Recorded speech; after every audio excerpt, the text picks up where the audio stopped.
consider that cheating because I set it up to be exactly what I wanted it to be, and now I'm just not having to stare at it for half an hour while it does it. I can go do other things, prepare. You're working smarter, not harder. Exactly right. Yeah. I mean, there's a whole lot of fun little toys that we've been able to install that just make our lives easier. Exactly. And just it takes any job is going to have a certain amount of drudgery, but it takes a lot of that out and leaves the fun bits there. Right. Well, as you talked about earlier, being an engineer, you either learn the new technology or you become stagnant. Mm-hmm. You're learning the new technology and using it for your benefit. True. Yeah. Yeah. And we definitely want to be an innovative brewery, awesome. Which in some ways, in some people's eyes, would put us that at odds with being a traditional brewery. Right. There's a lot of craft brewers that want to do things the traditional way, and that's the old school way of how it always was. And we lager all of our lagers for 8 months because that's the right way to do it. It's like, okay, well, that's great, but you are a production facility that's producing a product and a business. If you're too much a slave to tradition, then you can't innovate. There's some things that you can't make that way that you've got to find other processes to make other products. And if you're just making the same beer that our ancestors made, well, eventually you're going to go extinct. To be blunt about it, that's not the way the market works. Sure. The market wants what they want, and as business people, it's our job to figure out what that is, even if they don't know, and then produce it for them. Well, I mean, you just kind of touched on it. When it does come to trends in the beer world, we've seen everything now, especially Martin House. I love Martin House, but they make amazing staple beers, but they're also the first ones to try the most random shit, throw it against the wall and see if it sticks. Yeah, they are. Yeah. To the point that it's hard to take the staple beer seriously when there's so many wildly creative beers. Well, I try to say that to people all the time. Like, I love Martin House. They're a great brewery. And they're like, yeah, but what about ranch and pizza? I'm like, you got to try whatever. It doesn't mean it's going to be great every time. Like, that pickle beer went farther than anybody ever thought it was going to. Well, and the pizza beer, the ranch beer is like, not my thing, but hell, I nailed it. I mean, also, if you put them together, that pizza beer tasted exactly like pizza. And I don't know how they did it. It was amazing. It was phenomenal. It's not my thing, but as I said before, not everything is my thing. Exactly. You've got to make what people are looking for, and in their case, that's what people were looking for. Exactly. I mean, they sold a lot of it, so it must have been on somebody's radar in terms of something that they wanted. Yeah. But then all the other ones that they've come out with that are genuinely beer flavored beer. They actually taste like beer. It's like, yeah, they know how to make beer. They definitely do. Yeah. John's doing amazing things when it comes to making their beer. But in the subject of change or the trends, though, we've kind of hit tilt where it comes to putting 16 different cheesecakes in a stout and all 6-7 vanilla types in one beer as well. And then we've gone back the other way now, where true brewers are showing that you can make great beer and not hide anything by showing their lagers off. And so there is that middle ground, and then people always will fall wherever they will.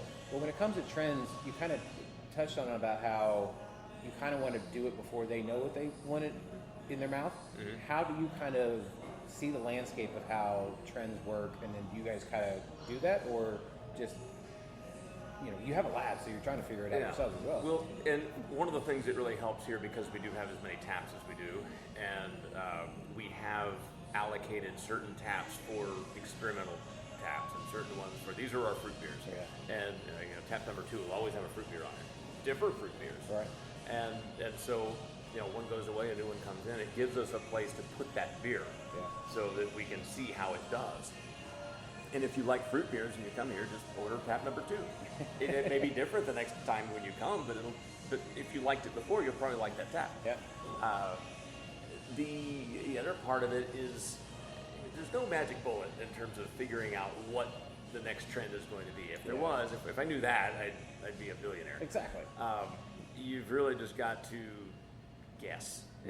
Essentially, you look at all the data.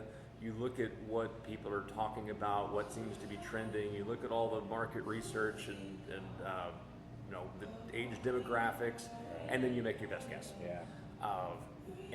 it's always risky because if you put out things that are tried and true staples, you're going to find a lot of people who they like that beer, but they can already get that beer. Right.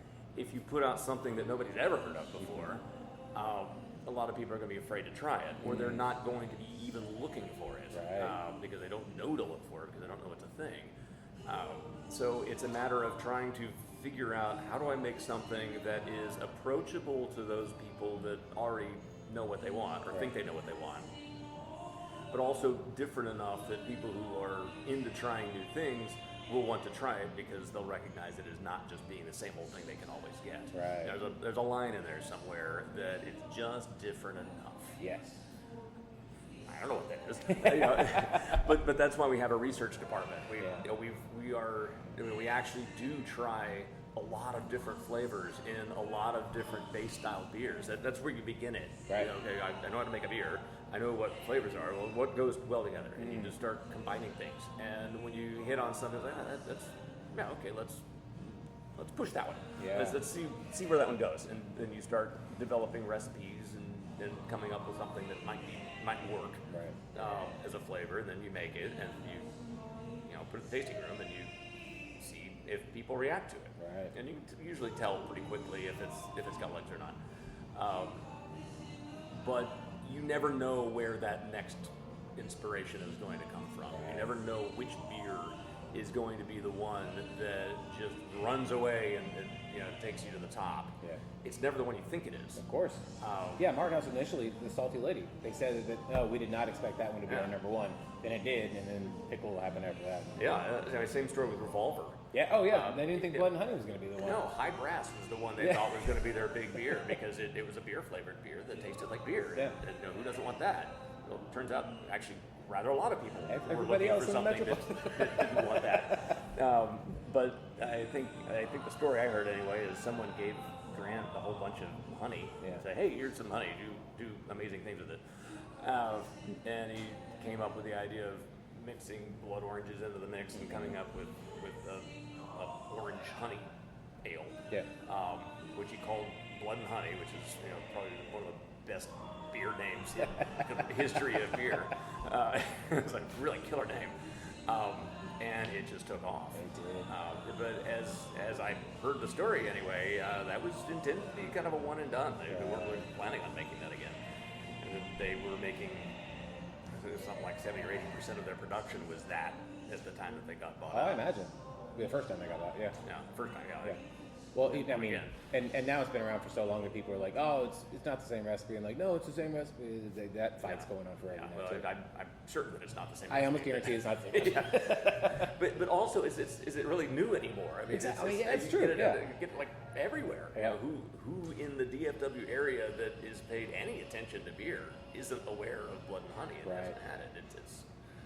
It's whether it's the same as it was before or not. Been around for over a decade now. Yep. It's not the new thing. No, it's not. Yeah. I miss the old days of them. So, if someone were to walk in here, never had y'all's beer before, what 5 beer flight would you give them? What 5 beer flight? Let's see.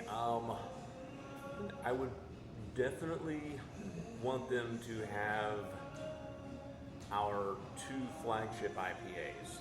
Okay. That would need to be on there. That's going to be the High Groove Rye IPA and the Outer Groove Hazy IPA. Okay. And I put those on there because Hazy IPA it's become a tried and true staple, but ours is not quite as chewy and milky as some of them out there. I get bothered when I order a Hazy IPA and it looks like it's got orange juice pulp in it. Yeah. That's not the idea behind this. It's not how hazy can you make it. It's trying to make a beer that showcases the hop aromas and the flavors without the bitterness getting in the way. Right. The rye, it just adds a really neat spicy component to it that is difficult to find. So I definitely had those 2. I think any such flight needs to include our brown ale. Yeah. It's called Heart of Glass. And if you were familiar with the brown ale at Rabbit Hole, it will probably taste familiar to you. Okay. That one needs to be included.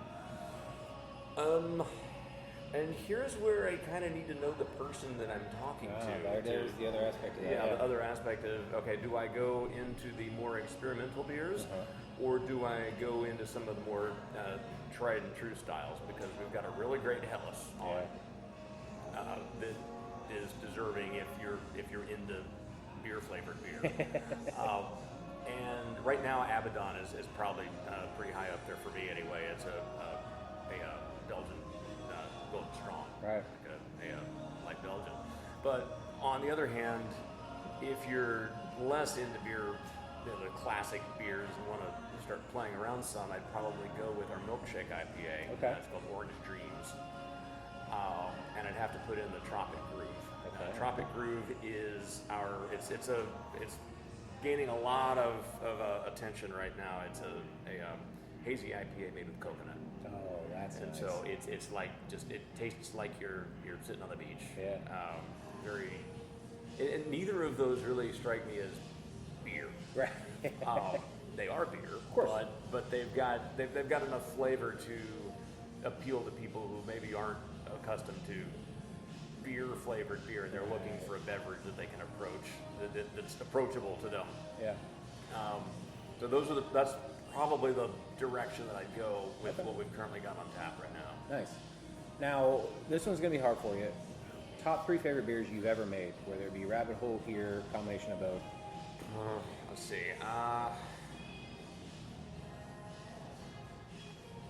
Let's see. The top 3 favorite beers I've made, I would probably have to have Rabbit Hole Rapture as one of those. Same thing as, same recipe as the Heart of Glass here. But I say that because I brewed nearly every batch we ever made at Rabbit Hole. Okay. And I just always enjoyed those brew days. That was just a fun beer to make. Nice. The brewery just smelled wonderful when we had it going. And so I think that was definitely one I would put on there. I am really taken with our hazy that we have here, the Outer Groove. Right. I wasn't a huge hazy fan. I couldn't really understand them until we made ours here, and made it where it didn't have that just lingering powderiness that some of them have. It's like a clean hazy, where it's still hazy, but it has the right proportion of mouthfeel to body, and that one, it just struck me as one of my instant favorites as soon as we made it, which was surprising because I wasn't a hazy IPA fan. Right. And that one kind of converted me, so that was one. And then third one's probably going to be even back before Rabbit Hole. I'm going to throw in my Dusseldorf Alt beer from my early homebrewing days. Wow. What did you call it? What in your mind, when you were going to open a brewery, what was your brewery name going to be? The name of the brewery?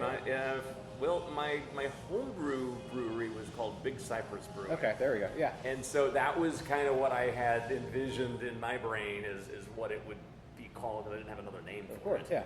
And so Big Cypress Brewing was my homebrew moniker. I'm always curious what people's are because it never ends up, for the most part. It was never the thing to expect. Yeah.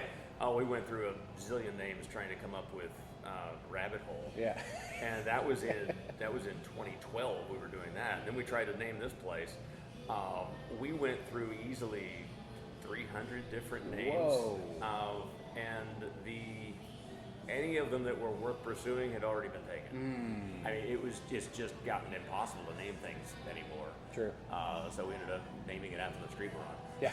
It's like, Which actually, for those who don't know, I didn't know this either, so I did a little bit of research. 3 Wide is when NASCAR, where you had 3 cars going around on the same, like they're all side by side. That's right. Yeah, 3 wide around the track. Exactly. I used to joke if we were 2 blocks that way instead of at the lot that we're on now, we would have been called Short Track Brewing.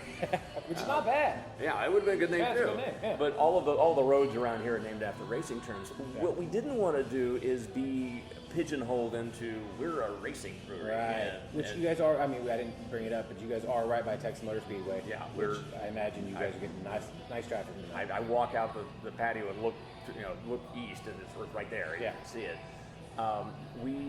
didn't want to have,